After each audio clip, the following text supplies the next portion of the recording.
Bueno, Agustina, gracias por charlar con nosotros y bueno, y antes que nada, felicitaciones por la casa. Gracias. Es espectacular y bueno, y gracias por gestionar que la podamos publicar y por hacer arquitectura tan linda en Terralagos. Primero, cuando veo la casa, me llamó mucho la atención la doble altura que tienen.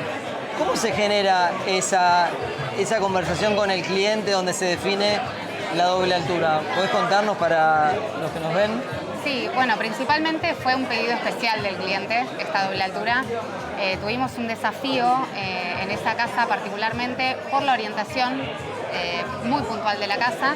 Esa doble altura está orientada hacia el norte, con lo cual tuvimos este desafío justamente de poder poner protección solar a todo lo que es el aventanamiento sin cerrarnos hacia lo que es el frente. Claro. Entonces, esa doble altura que genera gran amplitud tiene hacia el frente una protección solar y después hacia el contrafrente podemos ver que bueno, el sol va pegando la vuelta, entonces al momento en el que el cliente nos la pidió, le dijimos, bueno, podemos hacerla, podemos generar esta gran doble altura con mucha presencia, pero teniendo estas cosas en cuenta. Y él aceptó y bueno, la hicimos. Otra cosa que me llamó la atención de la casa, que me gustó mucho, es cómo la galería Quincho está muy integrada al exterior, ¿no? Sí. Y también tienen unas ventanas muy particulares que me dio la sensación en una foto, me gustaría conocer la casa en algún momento,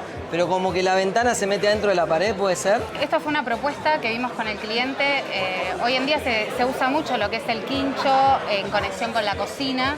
Entonces, en primer lugar, lo que quisimos hacer fue generar esa dinámica y que no existieran barreras entre lo que es la cocina y el quincho. Al momento de tener una reunión, por ejemplo, ese aventanamiento se rebate y se esconde dentro de una pared. Queda como una galería. Exacto. Esa galería es cerrada y muy importante que el aventanamiento y las carpinterías sean de PVC y doble vidrio. ¿Para qué? Para mantener ese calor en invierno y ese fresco en verano y que la transmitancia térmica no sea tal.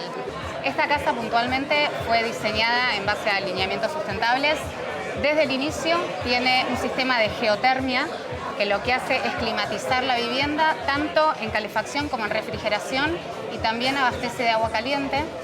Y no solo eso, sino que está abastecida también por paneles solares fotovoltaicos. Qué bueno. Entonces, teniendo todo esto en cuenta, más un buen sistema de asoleamiento, un diseño de asoleamiento correcto de todas las habitaciones, los espacios sociales, todo ese combo hace que esta vivienda sea eficiente energéticamente. ¿Y esa idea de hacer la vivienda eficiente energéticamente surgió de ustedes o surgió del cliente? Sí, nuestro estudio particularmente se dedica a todo lo que es viviendas con eficiencia energética. Qué interesante. Estándar Passive House también es un estándar de eficiencia energética con consumo casi nulo. Mirá qué interesante. Bueno, me gustaría después juntarnos y que me cuentes más para aprender más. Sí, cuando quieras. Muchísimas gracias y de vuelta felicitaciones por la casa. Muchas gracias.